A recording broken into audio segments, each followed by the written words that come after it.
Assalamualaikum warahmatullahi wabarakatuh. Waalaikumsalam warahmatullahi wabarakatuh.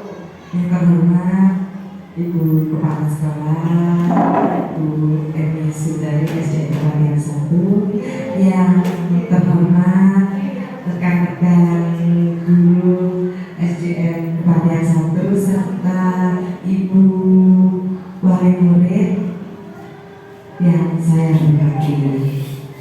Pertama, marilah kita panjatkan puji syukur dari Allah Subhanahu wa Ta'ala yang mana pada siang hari ini kita dapat berkumpul ya di SDN Pavilian 1 dengan keadaan sehat walafiat.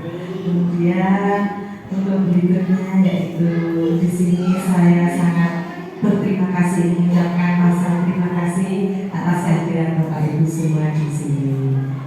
Untuk ini saya akan acara diseminasi budaya positif, yaitu saya Nanda Dita Pertiwi, CGP Angkatan 11 kelas 228A. Di sini saya akan mempresentasikan berikut ini. Ya, di sini Ibu-ibu latar belakang diseminasi yaitu apa sih budaya positif? Yaitu implementasi nilai-nilai atau keyakinan universal yang diterapkan di sekolah, dijalankan berdasarkan konsep-konsep budaya positif sesuai dengan filosofi Ki Hajar Dewantara. Kemudian oleh karena itu semua siswa sebaiknya memahami penerapan budaya positif di sekolah dengan baik dan benar. Kira-kira Bapak Ibu semua sudah melaksanakan budaya positif di kelasnya masing-masing? Alhamdulillah sudah. Kalau guru-guru Kepavilian 1 sangat luar biasa. Terima kasih. Ya, untuk selanjutnya, nah di sini kita mengadakan di sini masih ada tujuannya nih, yaitu tujuannya peserta memahami dan termotivasi untuk menerapkan konsep budaya positif sesuai dengan filosofi Ki Hajar Dewantara, memberikan pemahaman terkait di modul 1.4 ini, yaitu teori motivasi, hukuman dan penghargaan, restitusi keyakinan kelas, teori kebutuhan dasar manusia dan dunia berkualitas, teori 5 posisi kontrol dan teori segitiga restitusi. Nah, apakah makna kata disiplin? Kira-kira ibu-ibu mungkin bisa membantu saya untuk maju, yaitu apa makna kata disiplin? Mungkin dari salah satu, mungkin Bu Trias, monggo bisa dibacakan di sini. Oke, terima kasih.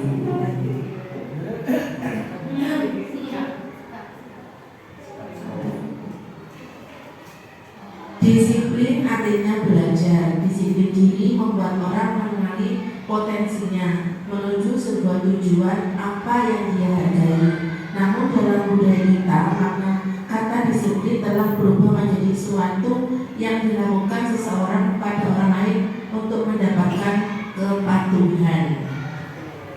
Terima kasih Bu Trias. Nanti bisa diambil ya. Ya. Oke, di sini disiplin itu membuat orang dari potensi menuju sebuah tujuan apa yang dia hargai. Namun dalam budaya kita makna kata disiplin telah berubah menjadi sesuatu yang dilakukan seorang pada orang untuk mendapatkan kepada. Jadi ada sepatuh. Jadi ada kata disiplin. Lalu selanjutnya, bagaimana Ki Hajar Dewantara mengartikan disiplin? Di sini Ki Hajar Dewantara mengartikan disiplin sebagai bentuk kontrol diri, yaitu belajar untuk mengontrol diri agar dapat mencapai suatu tujuan mulia. Tujuan mulia di sini mengacu pada nilai-nilai atau prinsip-prinsip mulia yang dianut seseorang. Kita namakan nilai-nilai tersebut sebagai nilai-nilai kebajikan, virtus atau yang universal. Nah, di sini diskriminasi budaya positif, ya. Nah, di sini tuh ada Bapak Ibu kebutuhan dasar manusia, yaitu ada 5 kebutuhan dasar manusia. Yang pertama bertahan hidup, ya. Kita butuh bertahan hidup. Kemudian kasih sayang, ya. Ini sangat diperlukan. Kasih sayang, kebebasan, penguasaan, dan kesenangan, ya. Di situ ada 5, yaitu bertahan hidup. Kita memang perlu untuk bertahan hidup, Ibu. Kan kita untuk bertahan hidup. Nah, kasih sayang di sini bisa diartikan kasih sayang yaitu ketamatan sesama, ya. Kemudian kebebasan, kebebasan. Nah, jadi rasa bebas, tidak, tapi tetap sesuai aturan. Kesenangan, kita juga butuh kesenangan untuk apa yang kita ingin. Penguasaan, di sini penguasaan juga kita sangat perlukan. Kira-kira saya tanya, dari 5 kebutuhan dasar manusia ini, Bapak Ibu pilih yang mana kira-kira? Kasih sayang. Hah? Bu Trias apa Bu? Kasih sayang. Kenapa Bu Trias kamu memilih Kasih sayang. Karena kalau saya disayang itu senang saja Bu Ade. senang? Oke, tepuk tangan itu Bu Trias. Kemudian mungkin berarti maunya apa? Kalau saya memilih kesenangan, Kesenangan. karena kita bisa bereksplor dari apa yang kita rasakan. Iya. Senang-senangnya. Oke. Mempertahankan hidup itu susah. Apa? Bagaimana Bapak dipilih yang mana? Bertahan hidup. Kenapa, Pak? Karena mempertahankan hidupnya itu susah. Susah. Oke. Mungkin Pak Yusuf pilih yang mana Pak? Hari itu.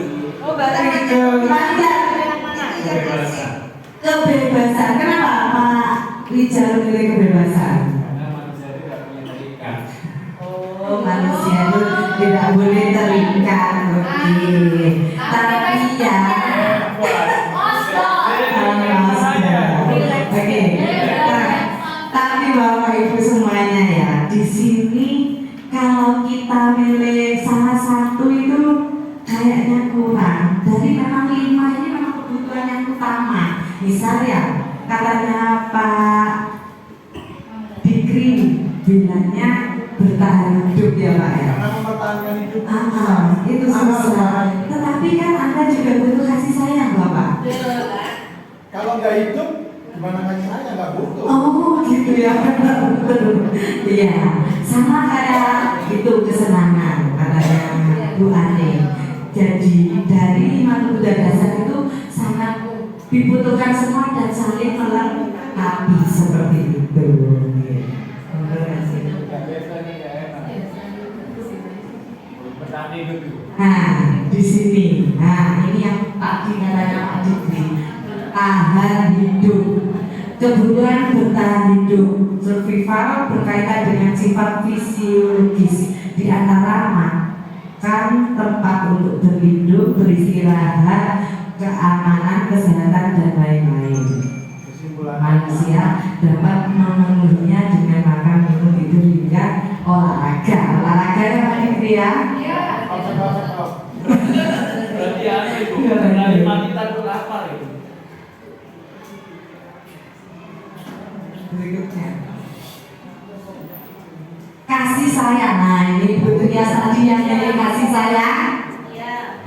Kasih sayang berkaitan dengan psikologis, kasih sayang dan rasa diterima oleh orang lain. Nah berarti Bu Trias ini dipilih juga diterima orang lain ya Bu Trias ya.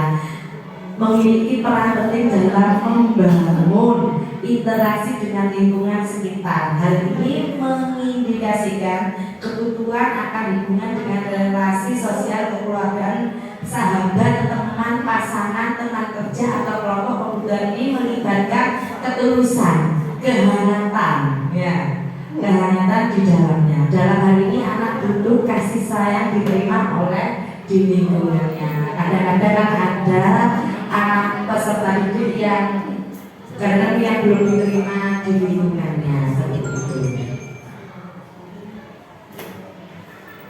Nah ini kebebasan yang tadi disebutkan Bapak Ijal. Kebutuhan akan kebebasan freedom yang berkaitan dengan seseorang akan memilih bergerak, mencoba hal baru dan mengeksplorasikannya. Anak-anak dengan kebutuhan kebebasan yang tinggi menginginkan pilihan, mereka cenderung banyak bergerak, ingin mencoba-coba dan senang pada hal yang baru dan menarik. Jadi anak-anak itu punya rasa ingin tahunya sangat besar dan ingin mencoba dan yang menarik seperti itu. Kesenangan, ini yang tadi tadi.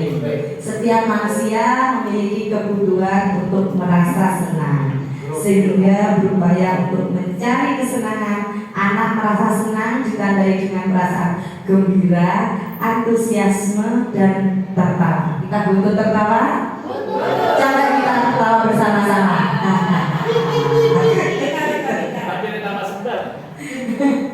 Biasanya kebutuhan ini berkaitan dengan kesediaan akan tantangan, gurauan,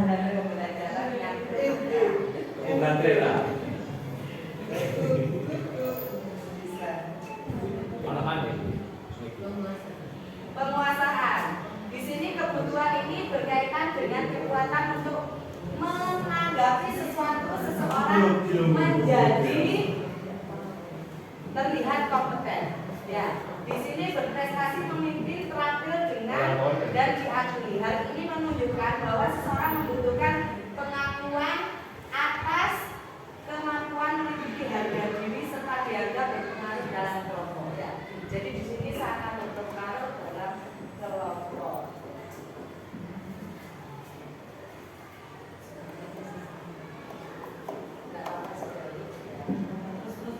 Ya, di sini jadi penguasaan itu jadi dianggap berpengaruh dalam kelompok.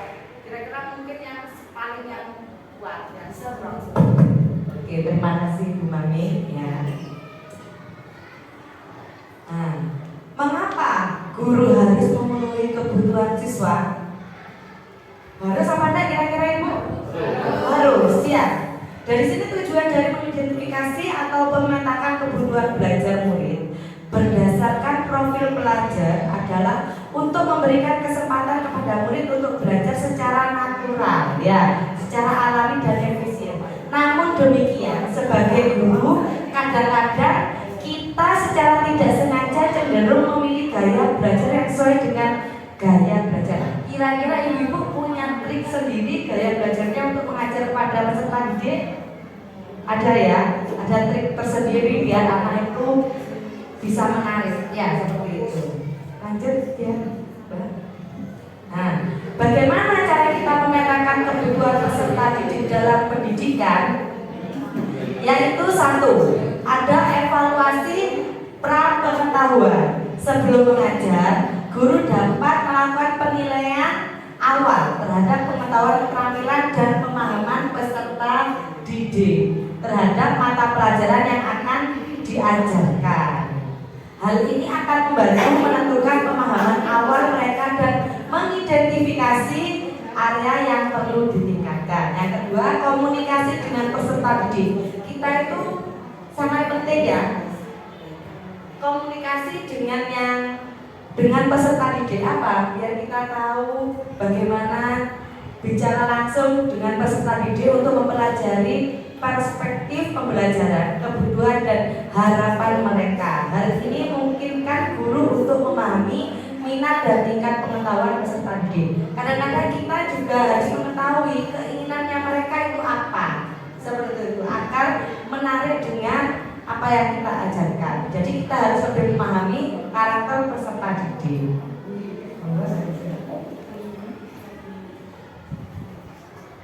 Nah, bagaimana cara kita memetakan kebutuhan peserta didik dalam pendidikan? Nah, di sini ada satunya lagi, 3, analisis materi, yaitu meninjau materi pelajaran yang akan diajarkan dan mengidentifikasi tema atau konsep kunci yang harus ditekankan untuk membantu memutuskan apa yang harus diajarkan kepada peserta didik. Ya, di sini kita menganalisis materi yang kurikulumnya yang akan diajarkan, seperti itu. Yang keempat, identifikasi gaya pembelajaran. Mengenai gaya belajar peserta didik seperti visual, auditorik, atau kinestetik, hal ini memungkinkan guru untuk mengembangkan metode pengajaran yang disesuaikan dengan preferensi masing-masing peserta didik. Di sini kadang-kadang ada kan Bapak Ibu dan peserta didik yang kadang-kadang bosen, kita menerangkan saja kan ada. Jadi perlu ada kayak kombinasi atau musik seperti itu agar menarik mereka, seperti itu. Kemudian tujuan pembelajaran yang jelas. Pastikan tujuan pembelajaran yang diinginkan jelas dan spesifik. Tujuan harus sesuai dengan kemampuan peserta didik dan mengukur apa yang perlu mereka pelajari, seperti itu. Lanjut. Nah, di sini ada 5 posisi kontrol guru terhadap murid, yaitu 1 ada penghukum, 2 membuat merasa bersalah, 3 teman, 4 pemantau, 5 manajer. Ya, di sini ada 5. Nah, di sini penghukum. Seorang penghukum, kira-kira menurut Bapak Ibu, penghukum untuk mengajar itu bagus apa tetap dipakai atau bagaimana? Melihat situasi atau sudut pandangnya, ya. Kita ini akan menjelaskan. Seorang penghukum menggunakan hukuman fisik atau verbal untuk mengendalikan perilaku. Guru dengan sikap seperti ini cenderung percaya bahwa satu-satunya cara untuk memastikan keberhasilan pembelajaran dengan cara mereka sendiri. Apa boleh seorang guru seperti itu? Tidak boleh, ya Bu. Umumnya guru di posisi ini selalu mengatakan kata-kata yang mengancam agar pembelajaran dianggap bisa berhasil. Nah, tidak boleh sebenarnya. Di sini ada contohnya, guru-guru yang menerapkan posisi penghukum akan berkata, patuhi aturan saya atau awas, seperti itu. Kan seperti mengancam, ya, seperti itu. Kamu selalu saja salah, seperti itu, ya. Pasti selalu yang terakhir selesai, ya, seperti itu. Padahal kita juga seharusnya tidak boleh, masih ada kata-kata lain yang lebih baik, ya, seperti itu. Takutnya juga akan apa ya, anak-anak itu merasanya dia yang paling jelek sendiri, seperti itu, ya, terancam.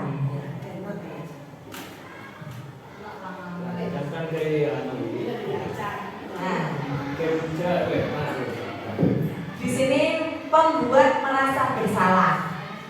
Pada posisi ini guru menggunakan kata-kata yang lembut untuk membuat orang lain merasa bersalah atau rendah diri. Pendekatan ini dapat menyebabkan siswa merasa tidak berharga dan mengecewakan orang-orang yang mereka sayangi. Nah, kira-kira pernah Ibu seperti ini, Bapak Ibu? Dengan kata-kata lembut?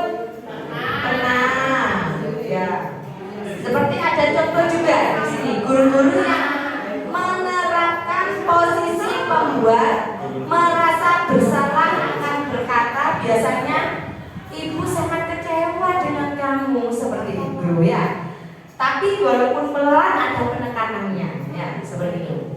Berapa kali harus saya ingatkan kamu, nak, seperti itu kan juga, ya. Gimana coba kalau orang tua kamu tahu kamu berbuat seperti ini? Jadi kita istilahnya juga membuat mereka itu merasa bersalah dengan tindakannya, seperti itu. Ya, membuat teman. Nah, di sini teman. Guru dalam posisi teman. Setuju apa tidak kira-kira? Ada yang 50-50, ada yang setuju. Sesuai kebutuhan, seperti itu. Di sini guru dalam posisi teman menggunakan persuasi dan hubungan baik atau mempengaruhi perilaku. Mereka bisa menggunakan humor dan hubungan yang baik dengan siswa untuk mencapai tujuan tujuan mereka. Jadi setidaknya sesekali kita ada humor dengan bergurau dengan anak-anak. Namun ada resiko siswa menjadi tergantung pada guru tertentu dan merasa kecewa jika guru tersebut tidak membantu. Jadi merasa kita selalu dibantu, jadi ketergantungan. Ya, di sini ada contoh kata-katanya, yaitu guru menerapkan posisi teman akan berkata, ayo bantulah demi bapak ya, seperti itu.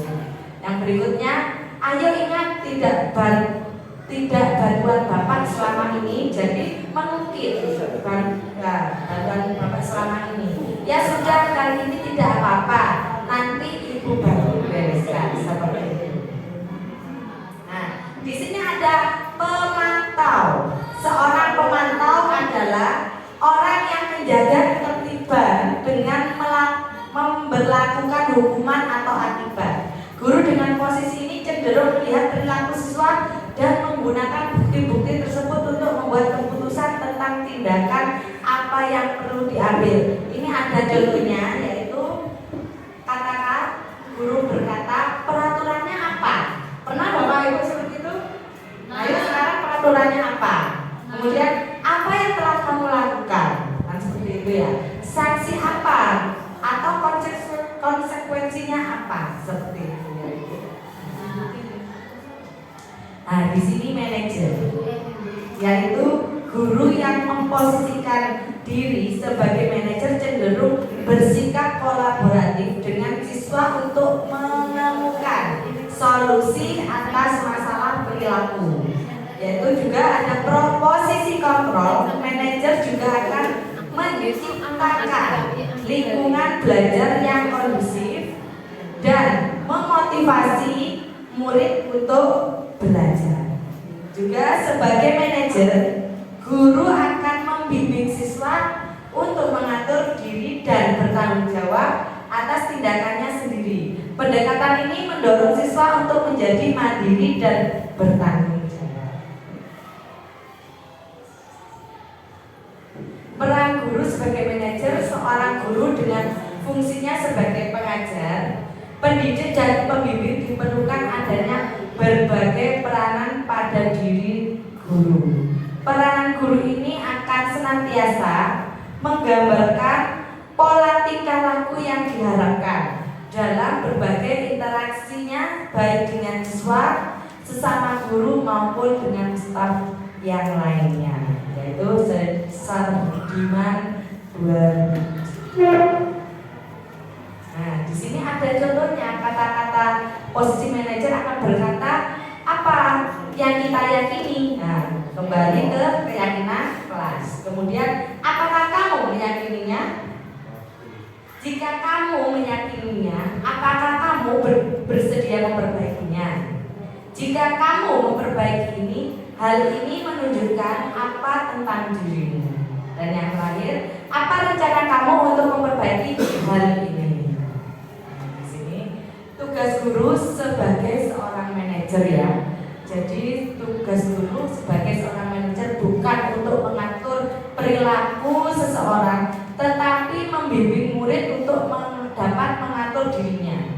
Seorang manajer bukannya memisahkan murid dari kelompoknya, tapi mengembalikan murid tersebut ke kelompoknya dengan lebih baik dan kuat, seperti itu.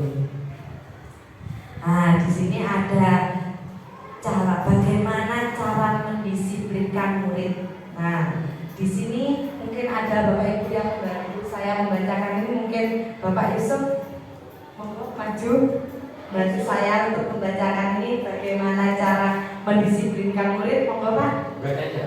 Iya, membaca saja.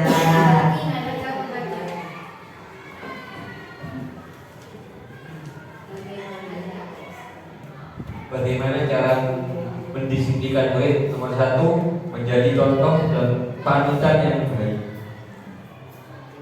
Nomor 2, memberikan dukungan positif. Nomor 3, memberikan reward atau pencapaian anak. 4, memberikan perintah dan arahan yang jelas. 5, menerapkan tata tertib. 6, beri peringatan saat anak melakukan kesalahan. 7. Lakukan pendekatan kepada anak dengan rutin berkomunikasi. Terima kasih Bapak Yusuf. Ya, di sini tuh ada 7 ya Ibu cara. Jadi menjadi contoh ya. Kita memang harus menjadi contoh agar anak-anak itu meniru.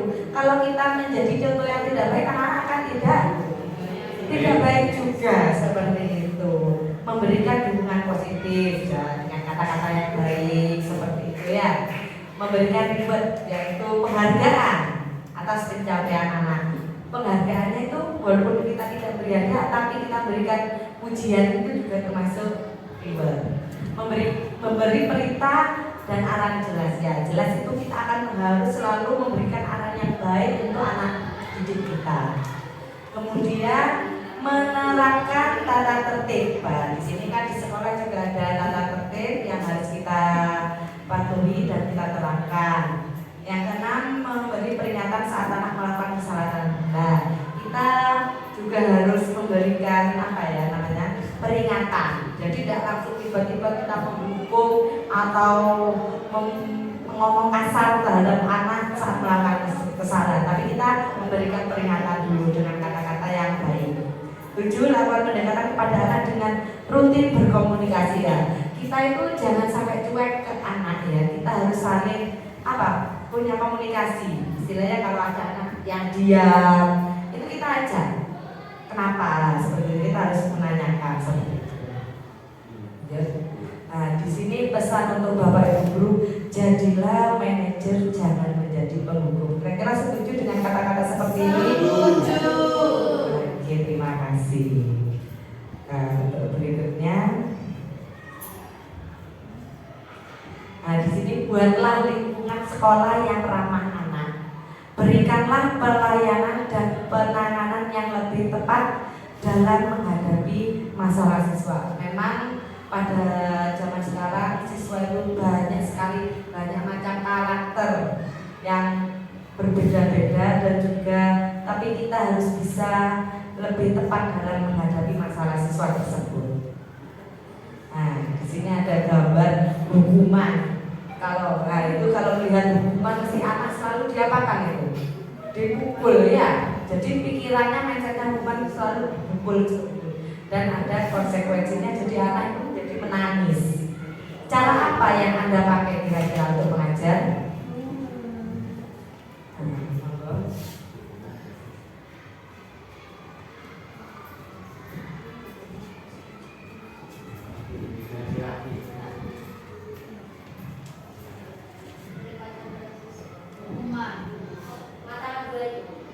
Langsung ya. Hukuman.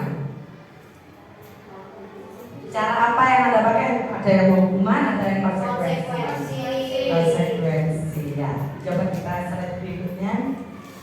Nah, teori motivasi perilaku manusia. Di sini ada motivasi eksternal. Motivasinya itu ada untuk menghindari ketidaknyamanan ya. Atau hukuman apa yang akan terjadi apabila saya tidak melakukannya.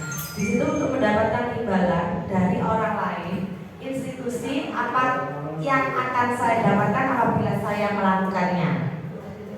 Kemudian ada tujuan disiplin positif untuk menghargai sendiri. Saya akan menjadi orang yang seperti apa bila saya melakukannya.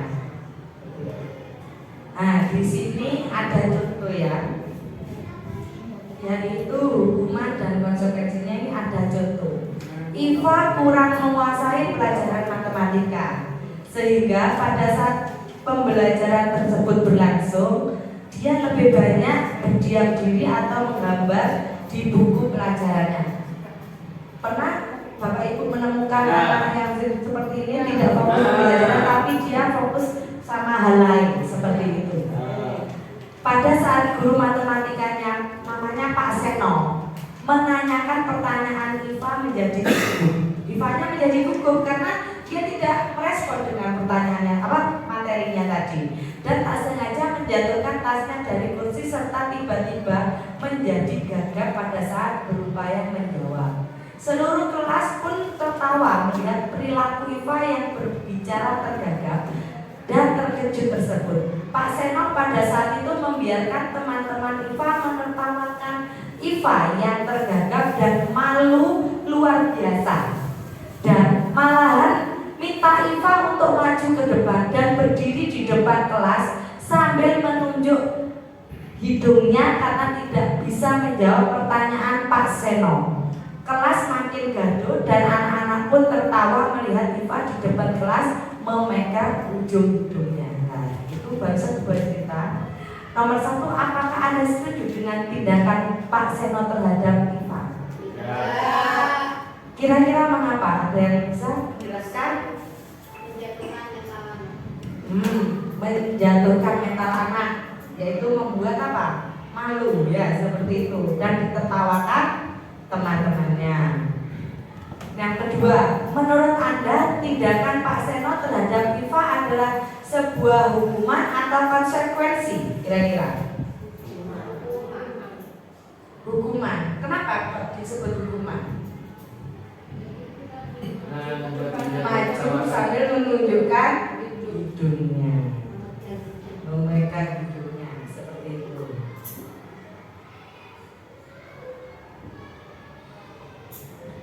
Hukuman bersifat tidak terencana atau tiba-tiba.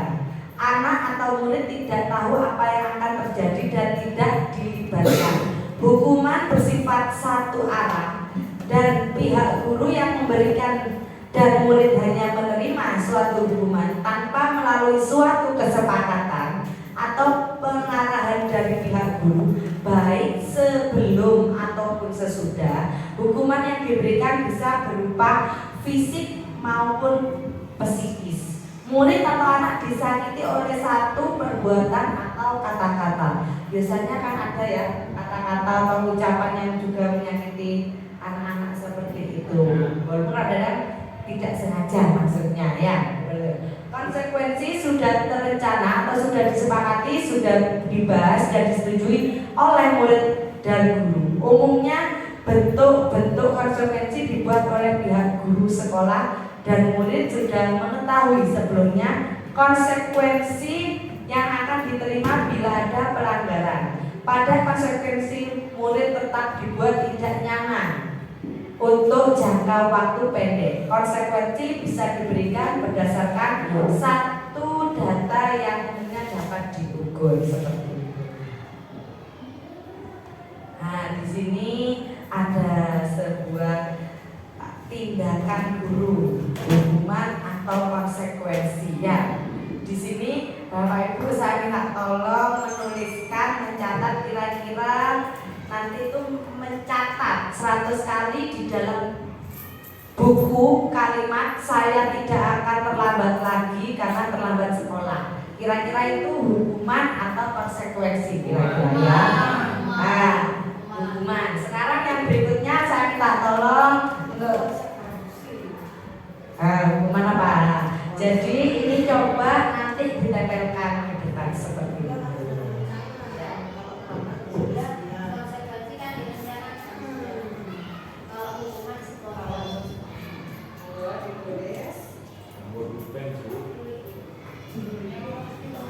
Semuanya coba nanti. Nomor 1 nanti siapa? Seperti itu. Dia jatuh. Dia jatuh.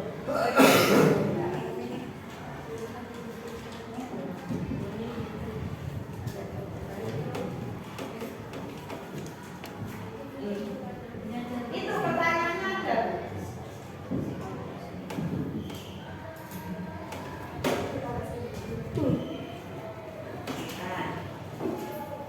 Coba. Nah, di sini saya sudah menyiapkan door tes nanti yang bisa. Seperti salah satu Bu nanti angkat tangan maju ke depan. Nah, seperti itu. Ada yang belum? Bunga dulu. Oh, korpetnya. Pak, dikri punya korpet itu.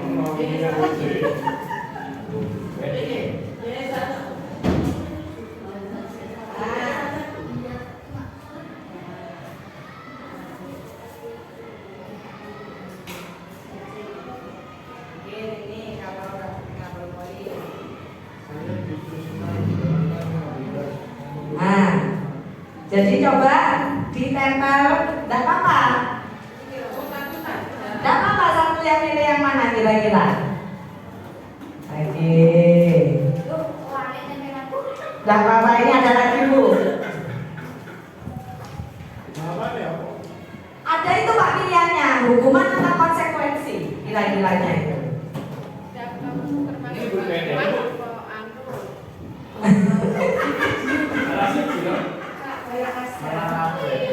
Lah, tidak apa-apa, ambil lagi, masih ada. Tidak apa-apa, misalnya sampai nyata tidak apa-apa. Oke. Loh, yang berikutnya, murid diminta untuk push up. Itu sama menggantikan kertas tugas teman yang telah dicoret-coret. Tidak apa-apa diisi. Yang kosong diisi. Pilihannya kan cuma dua, Cuma dua, hukuman atau konsekuensi. Nulis lagi tidak apa-apa. Mungkin kalau benar semua dapat banyak nih doorpress-nya. Lah iya, ada apa sudah dilebihkan. Guru dong.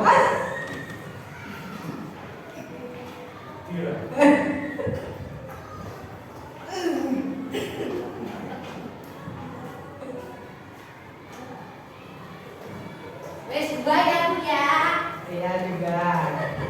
Sudah ini kira-kira, monggo. Ibu. Ini mau nulis. Loh, saya belum.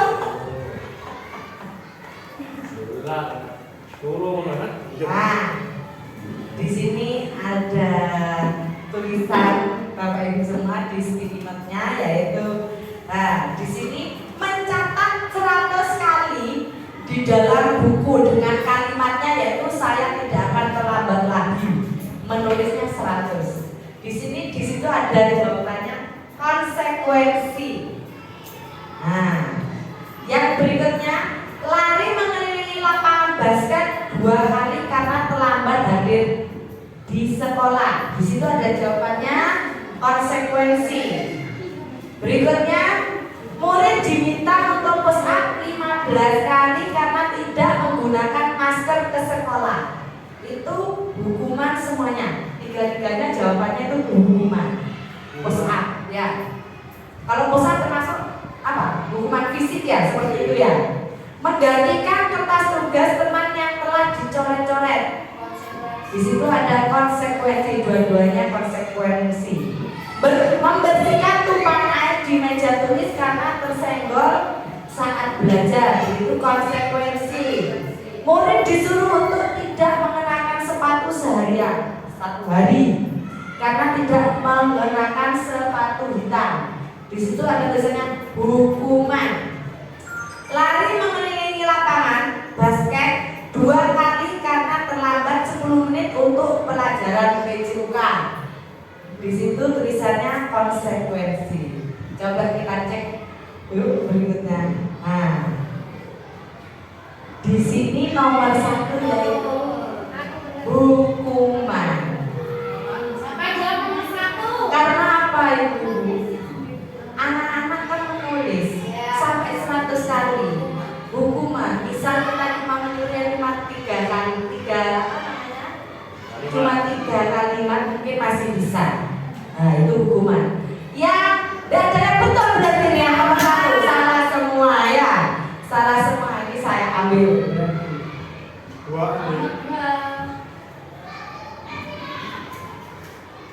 Nah, berikutnya nomor 2. Lari mengelilingi lapangan basket 2 kali karena terlambat hadir sekolah. Hukuman. Ini siapa yang jawab ini? Oh, Bu Endang, Bu Endang maju. Oleh monggo dipilih ini 1, terserah. Monggo. 1 Ibu.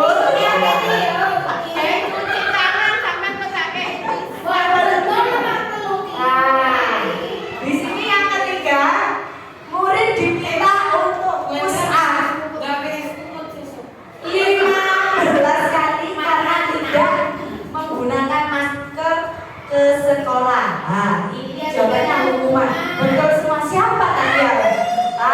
Monggo silakan ke depan.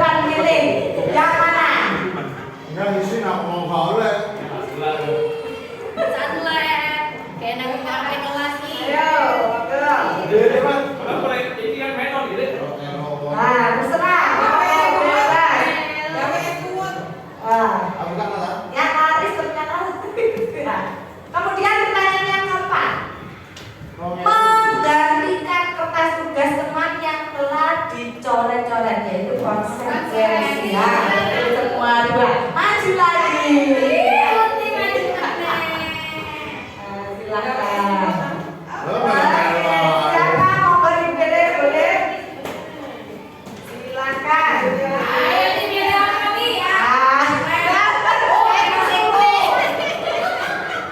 Kemudian yang kelima, membersihkan tumpahan air di meja tulis karena tersenggol pada saat belajar. Konsekuensi siapa? Oh, dapat. Oh.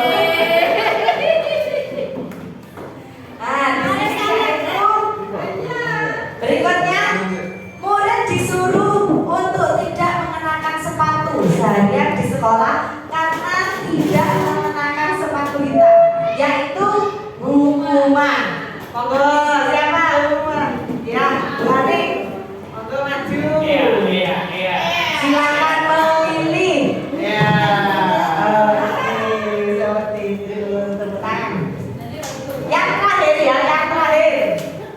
Lari mengelilingi lapangan basket 2 kali karena terlambat 10 menit untuk pelajaran PJK, yaitu konsekuensi. Siapa yang jawab? Wow, Salah hukuman tuh. Bu Dea, kata guru hukuman itu bukan. Nah, cari menjawab apa? Hukuman. Alasannya. Kecuali kalau sudah berjanjian. Nah, ini karena sudah kesepakatan ini. Kenapa? Ini masuk sudah karena lari lapangan 2 kali karena terlambat ini karena sudah kesepakatan Kalau dari kita dapat kabarnya. kesepakatan. Tadi sudah kita terangkan yang tadi seperti itu. Bohong itu. Tidak mendengarkan, perhatikan dan diterangkan. Nah, oke, saya ambil lagi nih. Saya hukuman ya. Apa? Iki, es melon iki. Oke, terima kasih ya. Kemudian perbedaan hukuman dan konsekuensi, yaitu hukuman di situ ada sesuatu yang menyakitkan harus terjadi. Nah, kalau hukuman itu ada yang harus menyakitkan, walaupun tidak secara fisik dengan perasaan kadang-kadang gitu ya. Kemudian konsekuensinya sesuatu harus terjadi. Membuat anak sakit fisik maupun hati untuk jangka waktu lama. Pernahkah Bapak seperti itu? Tidak kan ya? Di sini tidak pernah seperti itu. Anak menghargai disiplin. Kemudian hukuman ada paksaan. Kira-kira Anda memaksa anak? Kira-kira? Tidak. Anak harus dipaksa sedikit. Di sini ada dengan cara stimulus atau tanggapan. Ya. Kemudian mendorong anak menyakiti diri sendiri. Tidak kan? Tidak menyakiti, mendorong anak menyakiti diri. Mendorong anak agar mudah menyesuaikan diri. Konsep diri yang buruk. Bisa ada konsep yang baik kalau di konsekuensi. Kemudian anak belajar untuk menyembunyikan kesalahan. Jadi tidak boleh ya anak belajar menyembunyikan kesalahannya itu. Di sini ada konsekuensi anak belajar untuk mematuhi peraturan. Kemudian rasa bermarah, rasa bersalah, dipermalukan, merasa tidak dihargai kalau yang hukuman. Kalau yang konsekuensi kehilangan hak, dibuat tidak nyaman, dihasilkan untuk sementara. Jadi mungkin atau teknik seperti itu.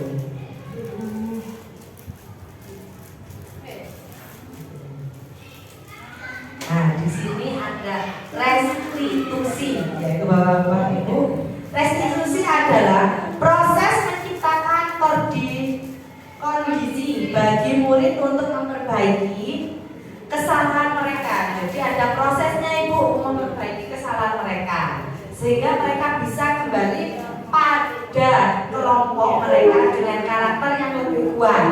Restitusi juga merupakan proses kolaboratif yang mengajarkan murid untuk mencari solusi untuk masalah mereka dan membantu murid berpikir tentang orang seperti apa yang mereka ingin menjadi tujuan mulia dan bagaimana mereka harus memperlakukan orang lain. Lanjut.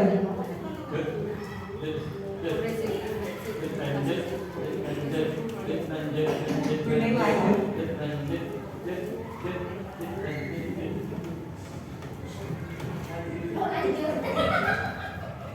Nah, di sini ada hukuman, yaitu disiplin, ada konsekuensi sama restitusi. Sesuatu yang menyakitkan harus terjadi. Kalau di konsekuensi ada sesuatu harus terjadi. Di restitusi, restitusi merupakan pilihan. Di situ restitusi ada sebuah pilihan. Kemudian tidak nyaman untuk murid, anak atau untuk jangka waktu panjang seperti itu.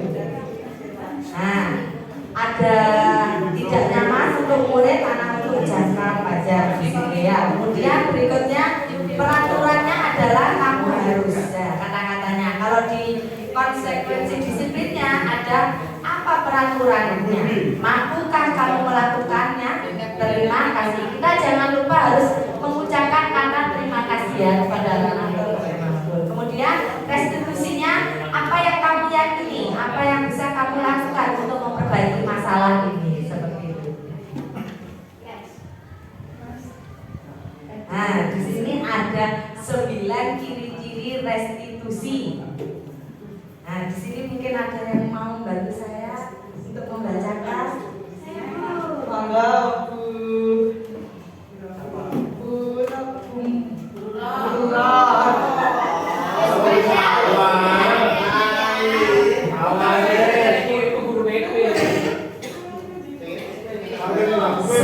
ciri-ciri restitusi.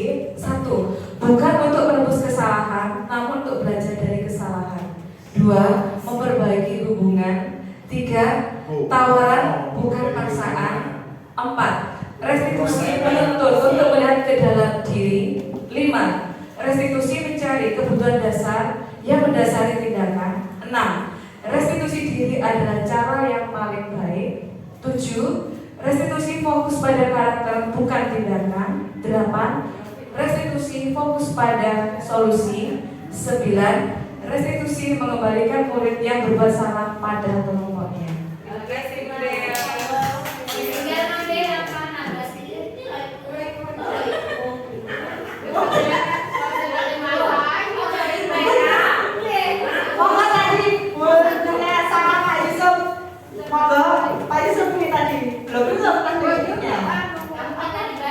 Tadi baca.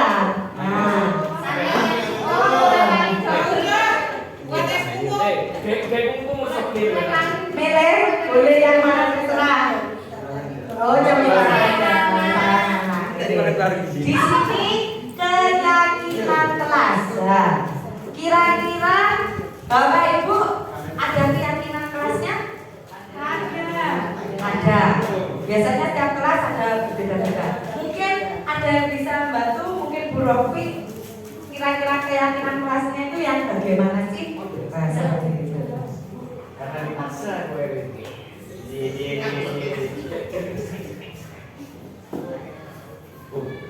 Terima kasih atas waktunya. Menurut saya, kalau keyakinan kelas itu adalah kesepakatan yang dibuat sama anak ketika awal pembelajaran atau awal pelajaran baru. Dan ini harus dilakukan setiap hari dan harus menjadi suatu karakter di kelasnya. Tetapi keyakinan kelas tidak menggunakan kalimat yang panjang-panjang.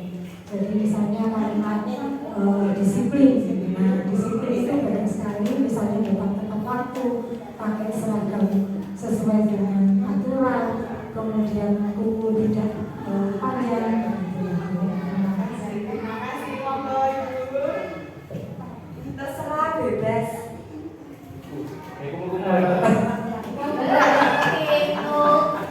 Terima kasih atas penyampaiannya, Ibu Rofi.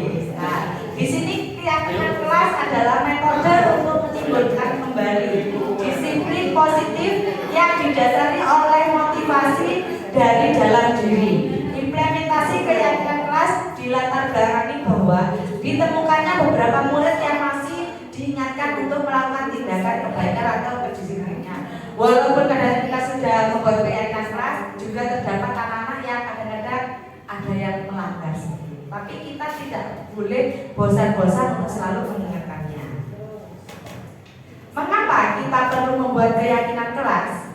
Di sini keyakinan kelas dapat diterapkan untuk membangun budaya positif di lingkungan sekolah. Dengan adanya keyakinan kelas di setiap kelas diharapkan mampu mewujudkan tujuan dari pendidikan yang lebih berorientasi kepada nilai luhur Pancasila, profil pelajar Pancasila. Oke, di sini ibu-ibu selalu menerapkan dah.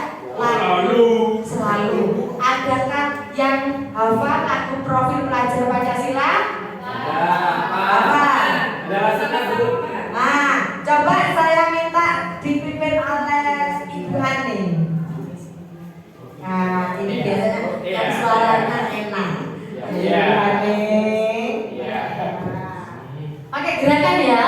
Gerakannya masih ingat tak? Berdiri semua Bapak Ibu biar semangat siap-siap. Ayo Bapak jangan mengantuk. Aku udah pesona. Belum. Ayo 1, 2, 3. Belajar Pancasila, beriman dan bertakwa pada Tuhan Yang Esa dan berakhlak mulia, berkepikiran global, gotong royong mandiri, kreatif dan bernalar kritis. Terima kasih.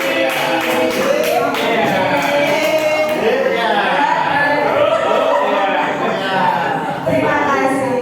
Ada suara yang merdu.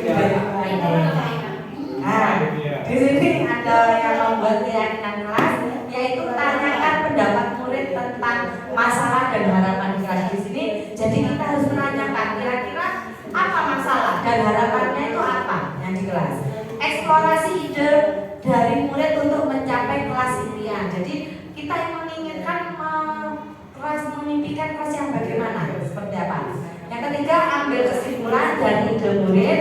4, ubah ide menjadi keyakinan kelas. Yang kelima, tanda tangani kontrak keyakinan kelas seperti ini. Kira-kira kemudian di sini ada segitiga restitusi.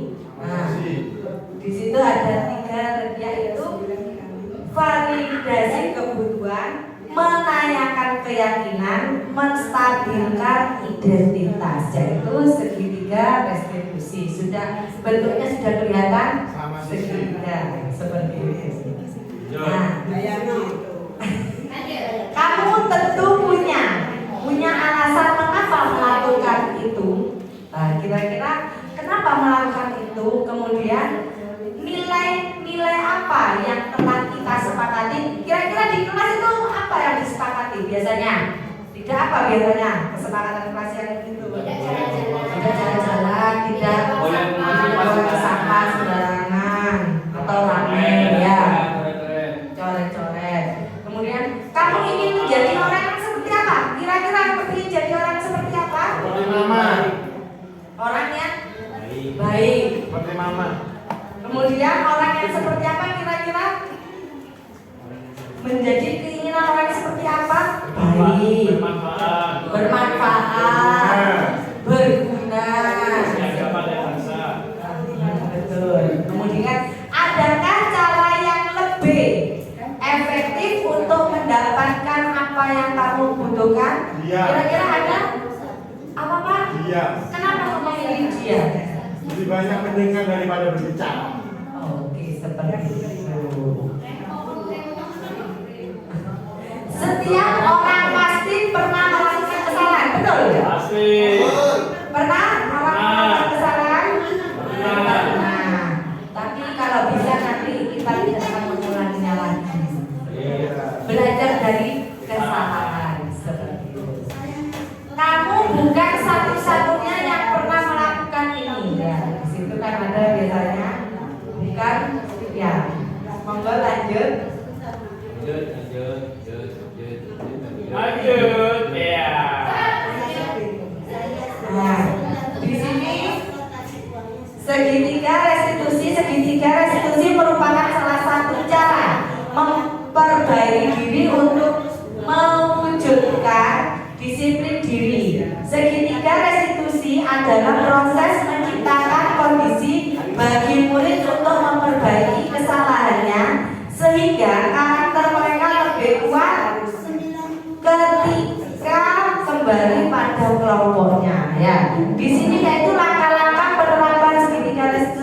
yaitu menstabilkan identitas yang pertama, yang kedua validasi tindakan yang salah, yang ketiga menanyakan keyakinan seperti itu. Berikutnya. Nah, di sini menstabilkan identitas. Apa sih tujuannya? Menstabilkan itu untuk membuat anak yang merasa gagal. Jadi kira-kira adakah pernah melihat anak yang merasa gagal?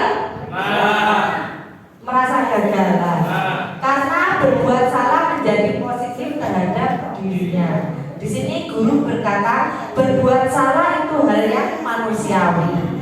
Tidak ada manusia yang sempurna. Bapak Ibu juga buat salah, kita pasti bisa menyelesaikan permasalahan ini. Bapak Ibu tidak tertarik untuk mencari tahu siapa yang benar, siapa yang salah. Bapak Ibu lebih tertarik untuk menyelesaikan masalah. Kalau kamu menyalahkan dirimu sendiri terus-menerus, apakah kamu bersikap baik pada dirimu sendiri? Di sini ada kata-kata yaitu kita juga guru kalau bisa memberikan seperti kata-kata seperti itu. Di sini validasi kebutuhan. Nah, tujuannya membantu murid mengenali basic need atau kebutuhan dasar yang ingin dipenuhinya ketika melakukan kesalahan itu. Pada dasarnya setiap tindakan manusia tujuannya adalah memenuhi basic need. Apakah itu power, freedom, love, and belonging, fun atau survival ya. Nah, di sini ada caranya. Guru berkata, kamu bisa saja kan melakukan hal yang lebih buruk, tapi kamu tidak melakukannya kan. Kemudian ada lagi, kamu pasti punya alasan mengapa melakukannya. Nah, yang berikutnya, apa yang penting bagi kamu? Kamu boleh tetap berusaha menjaga sikap itu, tapi tambahkan sikap yang lain, yang baru. Maukah kamu belajar cara lain untuk mendapatkan yang kamu butuhkan tanpa harus mengumpul? Apakah kamu bisa melakukan dengan lebih baik besok lagi? Di situ ada kata-katanya yaitu guru yang bisa kita terangkan di kelas. Nah, menanyakan keyakinan. Di sini ada tujuannya. Anak-anak melihat kesalahan dihubungkan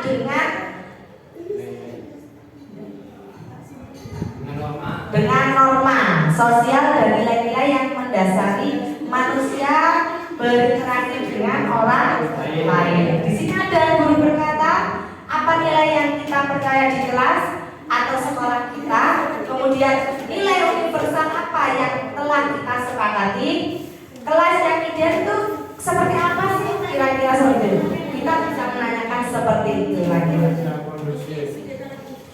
Nah, di sini ibu-ibu ada dokumentasi budaya positif, yaitu di situ ada kita melaksanakan senam bersama, kemudian sholat ya, kita akan selalu menerapkan pagi sholat duha, sholat subuh, kemudian antrian itu mencuci tangan, itu kita menanam. Nah, kita kan juga menerapkan budidaya untuk tanaman yang bagus untuk di kelas kita. Kemudian di kelas itu ada.